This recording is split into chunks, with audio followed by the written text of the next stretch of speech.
Sure, I think recently we've been looking at the coal industry. Obviously that's an industry that's been pretty well beat up. The low natural gas prices, been a lot of switching away from coal with the electric utilities.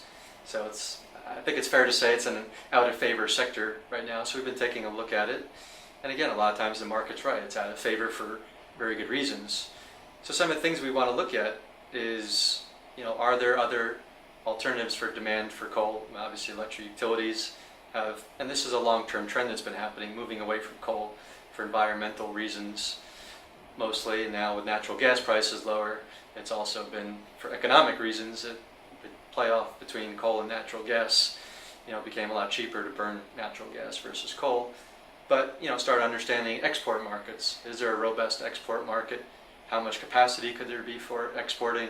And now you've started to see more rational behavior by the companies in the industry starting to shut in production to match what the current level of demand is for the product. So, the lessons that we're seeing in the coal industry could apply them to a lot of different industries, especially cyclical based industries, where you see and you look for companies on a whole, at aggregate level, cutting production or stopping their production lines to try to rein in production when you find that there's overcapacity. And in a lot of industries right now, I think that's part of what's held back the overall markets in a lot of industries from really moving forward is, in the economic run-up that we had in the 90s and through the early to mid-2000s, there's a lot of capacity buildup. And then coming out of the economic decline, there was a lot of demand destruction that happened. There's been obviously a fair amount of recovery from there. But I think we've been left with a lot of slack. And I think that's affecting the overall economy, the coal industry, and certainly a lot of other industries.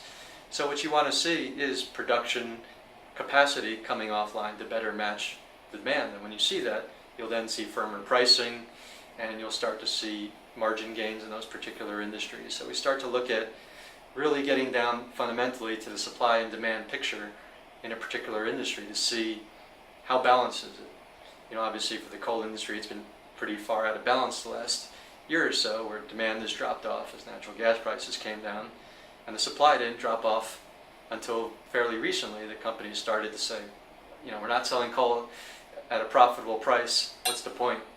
And when you get to that point, you start seeing production shut in, you start to get a little bit more imbalance, pricing starts to firm and kind of rationality returns to the industry, and you think that's when it starts time to look at the industry again. And then hopefully as a next step, you see demand start to backfill. It's sort of the economic cycles about pricing comes down, then it becomes more attractive, maybe competing sources of energy like natural gas start to go back up because of all the switching. You get a lot of demand coming back to the natural gas industry.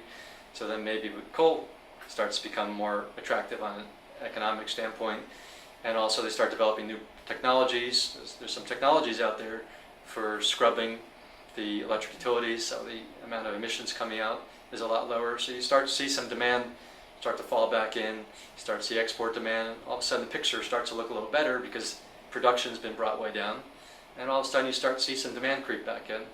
Then the coal companies feel empowered to start raising pricing, and the whole industry dynamic starts to take off from there.